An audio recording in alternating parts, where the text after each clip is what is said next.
Tarime ni moja ya maeneo machache ambayo mtu mwema yoyote wa kabila lolote akifanya pale kazi, cha kwanza anakuuliza uwanja wa kujenga, cha pili anaweza kaoa Tarime.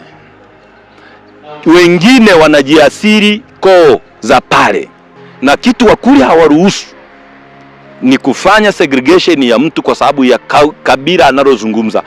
Moja ya kitu Wakurya hawataki ni kumwongopea mtu.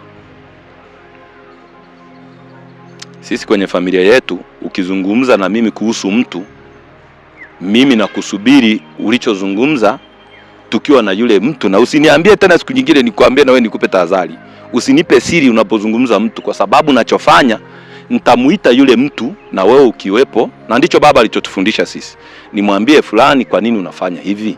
Wakurya ndivyo walivyo. Kwa ndio maana unaona wanaitwa ni watu wa nyeupe ni nyeupe. Wakurya hawalazimishi asili yao kudominate ya mtu mwingine, ila wako tayari kuchukua yote mazuri ya mtu mwingine.